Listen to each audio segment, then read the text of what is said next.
This is Inside the Wolf's Den, an entrepreneurial journey with Shawn and Joni Wolfswinkel. Welcome back to Inside the Wolf's Den with your hosts, Shawn and Joni Wolfswinkel. Today we have a special guest with us, Chris Shane Tanner. How are you, Chris? I'm doing well. How are you guys doing? Doing awesome. Thank you so much for joining us today. So just a quick bio on Chris.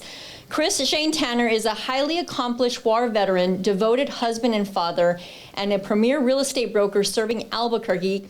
As the 2025 president of the Greater Albuquerque Association of Realtors, he leads a network of about 4,500 realtors. In real estate, Chris ranks in the top 1% nationally for production and closed 55 families in 2024, totaling $22 million in sales. Outside of work, Chris enjoys competitive tennis, mountain biking, skiing, lifting, 4x4 activities, and marksmanship. His mission is to guide clients with integrity, clarity, and results, drawing on leadership experience from the military and a commitment to service. So, Chris, thank you for your service. We were just chit-chatting a little bit, and we are going to get into a lot of the leadership side of things. But before we get started, I really want to get into why real estate once you retired from the army, from the military. Yeah, so real estate, it really started with my grandmother. She was born in Colombia and she came to the United States and specifically Santa Fe.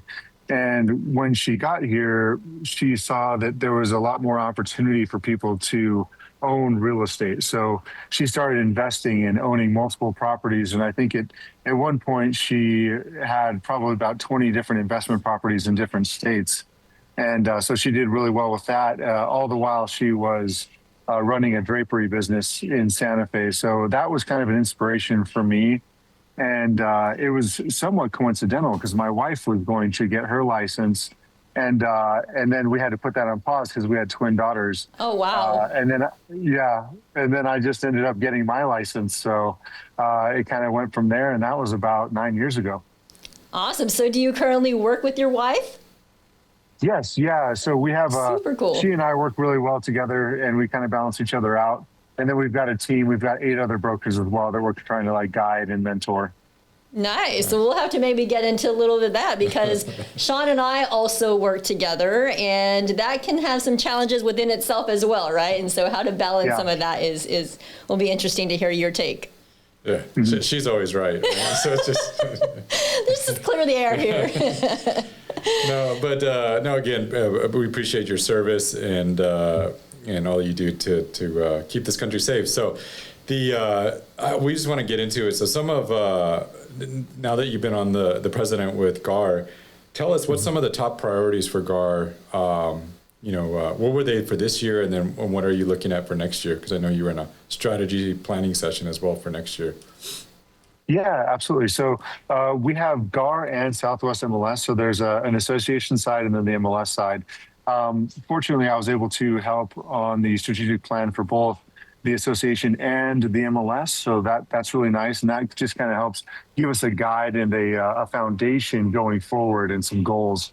But for 2025, some of the major rocks that we were able to move is we developed a government affairs committee that was approved by the board. So before we did not have that. So a lot of boards kind of shy away from that because they consider it to be political. But really, it's more so it's policy over politics. And that's why they call it the purple party, because if the policy is right and if the policy backs property owners and, real estate essentially in general, then that's what gets backed. It doesn't matter if it's red or blue. It matters if the policy is sound and protects property owner rights. So that's been a really huge thing. We started pushing that. And the reason it's such a big deal is because in Albuquerque, there's been some major races that we had to get behind certain candidates to make sure that, that they aren't voting against property owner rights. Right. So that becomes a whole different layer to it all. So that was a really great thing that we were able to do that. And in addition to that, we hired a new CEO at GAAR, which is a really big deal. And he's been doing phenomenally well. So I'm really, really happy with Ryan Swinney. Awesome. Hey, the question that I had that popped up when you mentioned also the MLS. I would love your perspective or take on it. So as the real estate space has gotten more with technology like Zillow and some of the other bigger players out there, do you feel like long term there'll be a pivot to some of these national? Do you feel like the MLSs are keeping up with some of the technology outside of our space? I don't know if you know where I'm going with this, but does that make sense? Like, are you guys seeing the advancements and stuff that some of these other big tech companies are products that they're producing as far as, you know, being able to get info on homes, listings, that kind of stuff? Do you find at some point like the MLSs may go away and we're going to have to deal with realtors will have to interact more with these bigger tech companies, or do you feel there's still space for MLS, I guess, from your perspective? Or I feel like you would have like an insight or just a knowledge on that. Yeah, no, I definitely feel like there is still space for the MLS. Now, it is costly, and I feel like the biggest challenge is for some of those smaller MLSs that exist out there, smaller associations and MLSs, and they're probably going to get to a point where they're like, look, this is very costly to keep doing this. It's very hard to stay at the cutting edge of technology with our low number of members. So then they might have to start looking at shared services, either with regional MLSs or something of that nature.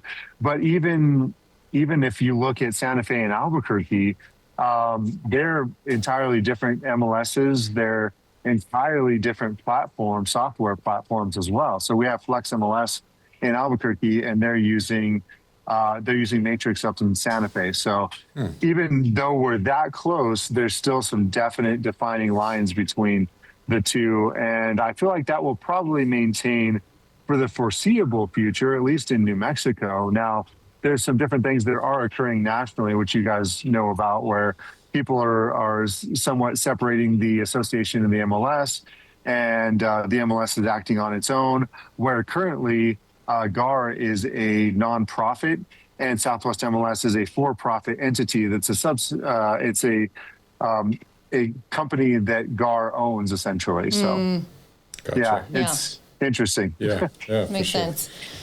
Cool. Well, I would like to get into maybe some leadership from you. And I know, since being in the military, you have a lot of military experience and leadership experience. Kind of what translates into your current role as the GAAR president?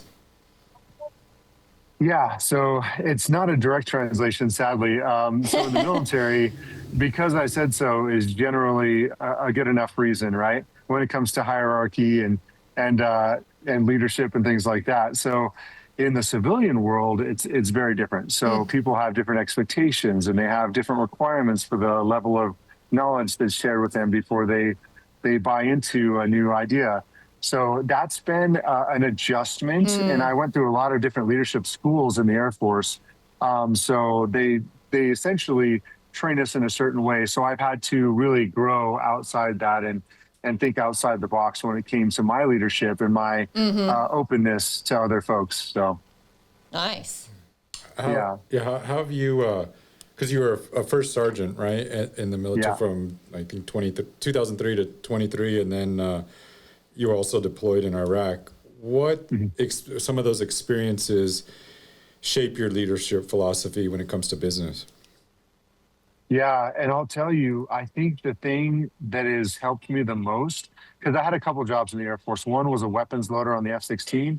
So, and that's when I went to war, loading bombs and missiles on the F-16. Oh. And then I was a medic, so I was pre-med at UNM. So then I kind of coupled my military career with my civilian education, and I was a medic, and then I became a first sergeant. So I think the leadership part of being a first sergeant was the most impactful, because it's slightly deviated from the idea that, so one of the core values of the Air Force is excellence in all you do, integrity first, and then service before self. So that service before self component is important, but it's very challenging for some people to be able to serve at their full capacity if they have a compromised environment, like at home, let's just say. So if they're going through things personally, they can't always show up 100% for the mission. And this was the first time that light bulb went off that, hey, we also have to take care of these folks from multiple dimensions and not strictly a mission first, mission always type mentality. And that kind of translated also into the real estate world, because there are a lot of different personalities and a lot of needs and desires and even egos. And so with that, it's important just to kind of look at the whole picture and try to find out where people truly are and where they need to be and how to help them get there. Yeah. That's awesome.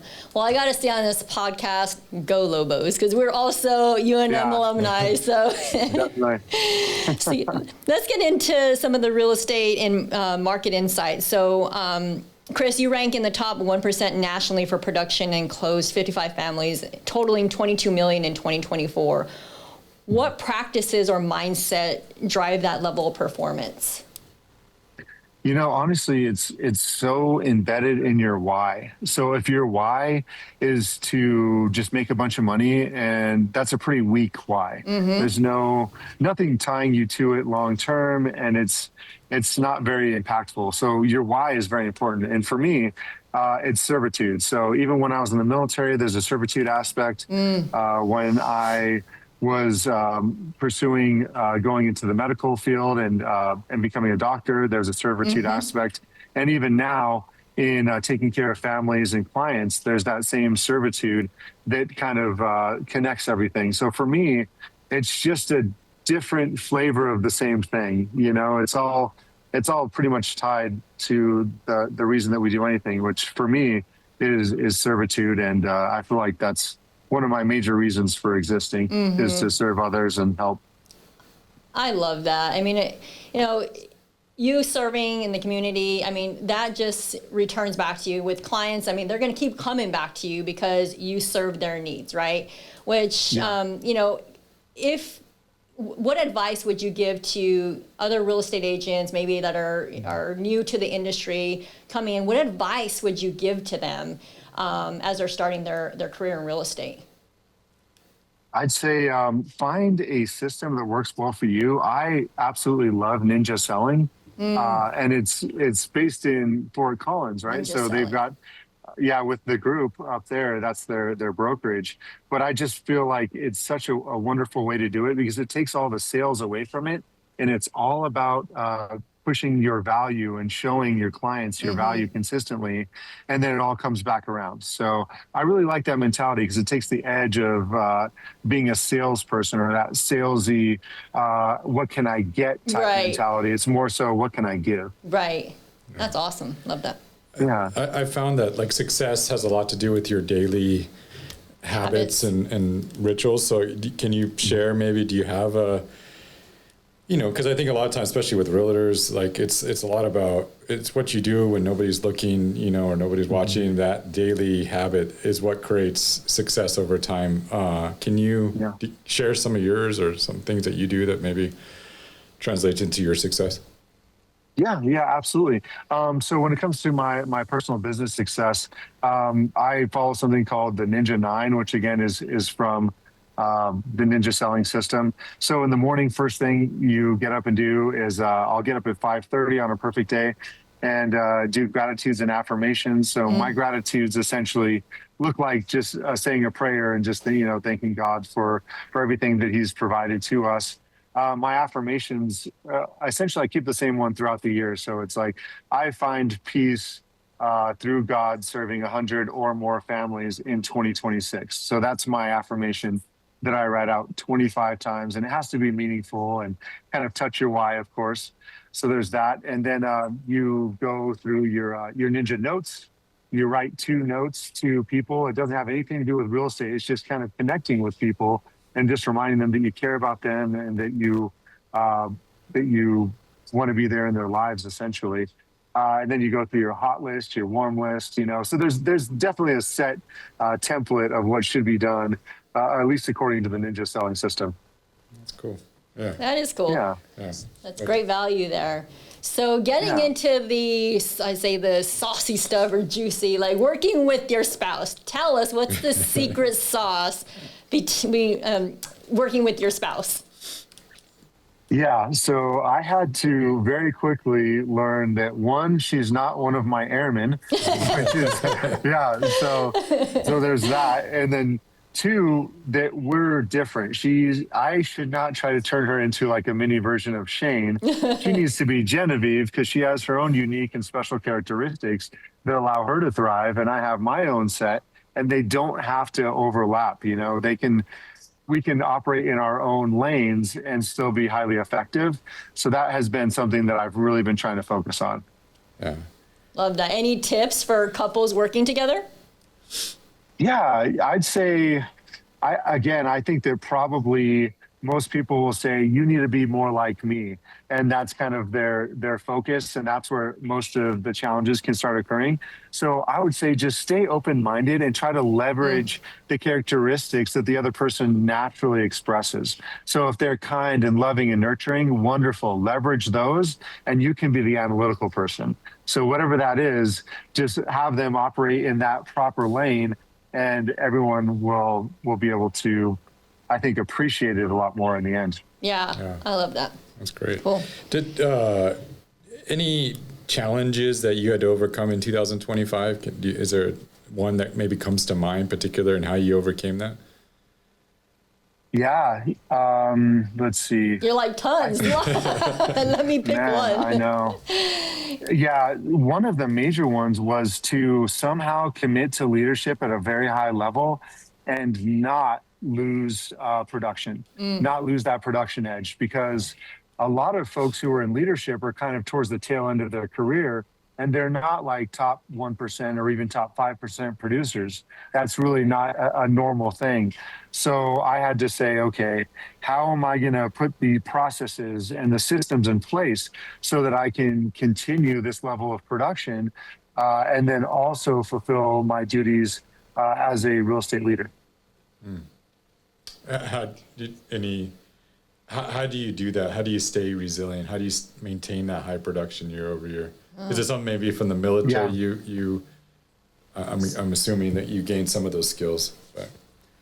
Absolutely, yeah. In the military, I feel like anybody who served in the military would naturally probably be a good realtor because they're accustomed to having like a templated day and being able to thrive when there's a lack of consistency, just things like that. So we know how to put together programs and stick to them very regularly. So I feel like that definitely has helped me from the military. And in addition to that, I feel like just having a good system, like the Ninja Selling System, helps a ton. I did hire an executive assistant too, who's also just our team transaction coordinator. That's awesome. So that alone helped a ton because I could just start pushing stuff her way instead of having to do it all on my own. Yeah. You do what's important in higher level stuff. Well, there's so much value there. I think as entrepreneurs coming out, we think that we have to do it all ourselves, right? But honestly, if you want to grow and you want to scale, you have to have that team behind you. True. Yeah. When you mentioned earlier when I think when you were like deployed, and then I think in business you entrepreneurs feel it all the time, but like when things are chaotic or maybe there's a situation at home or maybe there's a medical issue that you're dealing with, how do you compartmentalize?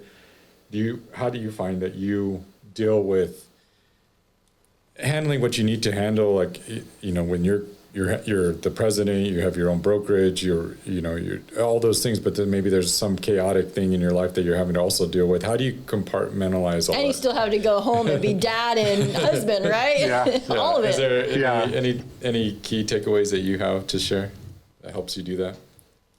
Yeah, absolutely. I feel that oftentimes, and I've even been guilty of this, we try to control things that are 100% outside of our control.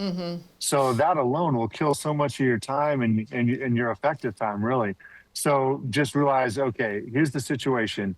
Is there anything I can do about it? If the answer is yes, okay, well, now figure out a plan. If the answer is no, press on, because that situation is going to play out regardless of your input. Now, if you can somehow modify the situation and have some type of input to give it a better outcome, that's one thing. But if that's not the case, let it go.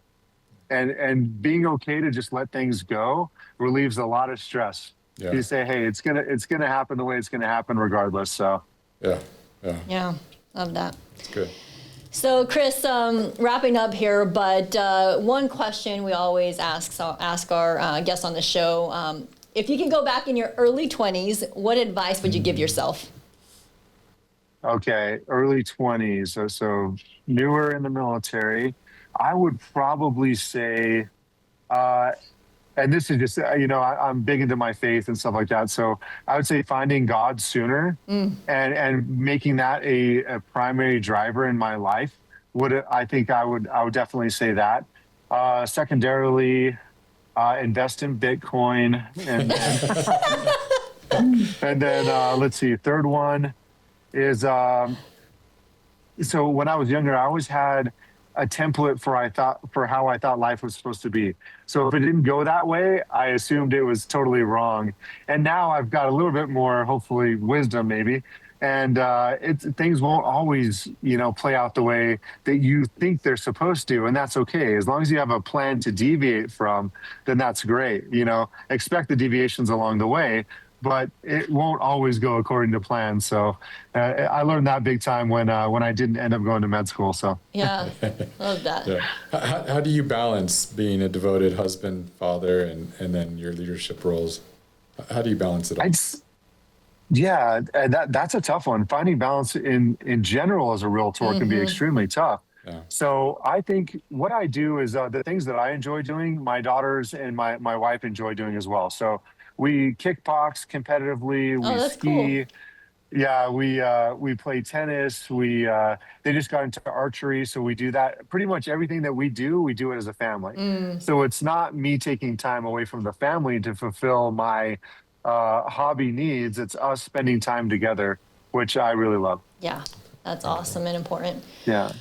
Cool. Well, so Chris is actually going to join us for the 2026 Real Estate Forecast panel right here in Albuquerque, New Mexico. Super excited to have you, Chris, and thought this would be a great little teaser for folks to listen to you before the actual night of the event. So I'm super excited about it. That's awesome. Well, thank you guys so much for having me. I really appreciate the opportunity. Yeah, that's awesome. So Chris, how can people get a hold of you? Is there website, social media that people can, if they're looking to hire a realtor, broker in the Albuquerque area, how can they get a hold of you? Yeah, so I happen to have a really great URL that I'm proud of. It's veteranrealtor.com. So we've got a nice little website that corresponds with veteranrealtor.com. So that's probably the easiest way to get a hold of me and kind of just see what our team looks like and my About Me section, all that good stuff. Yeah, and that was probably a great question to ask you about that, because I think you took a pretty niche, right? Utilizing, with the veterans and serving. Has that been a good niche or something to focus on that separates you from a lot of the other agents or the 4,500 agents that are in Albuquerque? Yeah, I think so. It's been really good because I love working with military folks, and I feel like we speak the same language. We understand each other. Connect. We have a reasonable set of expectations in life in general, so that helps a lot. And what's funny is I way overestimated the number of, or the percentage of VA transactions in Albuquerque. I work with about at least 70% VA, so I assumed everyone else was too. No, it ends up being about 17% of all loans and all purchases are VA, only 17%. So, wow. Yeah. That's cool. Yeah. Well, any other social, can people reach? Are you on all the major platforms they can follow you? Oh, yeah. Yeah.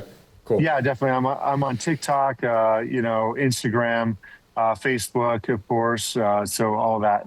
Cool. Awesome. We'll put that in the show notes. Yep. Yeah, for you. So, Chris, I appreciate you. I'm llooking forward to meeting you come February. And anything we can ever do for you, please let us know. But we'll put this all in the show notes. People can get a hold of you, and then we'll see you in February. See you, That everyone. sounds great. Thank you. Thanks so much, guys. You've been listening to Inside the Wolf's Den, an entrepreneurial journey with Shawn and Joni Wolfswinkel. Tons of entrepreneurial podcasts are out there. talking. Talking. But Joni and Shawn are living it every single day. Their portfolio now includes many franchises and medium-sized businesses. We talk about the trials and motivators of successfully running a business. Join us again soon for another podcast. But until then, reach out on the website at InsideTheWolfsDen.com, on Facebook at Inside the Wolf's Den, on Instagram at Inside the Wolf Den. We'll see you again soon. This is Inside the Wolf's Den. We'll see you next time.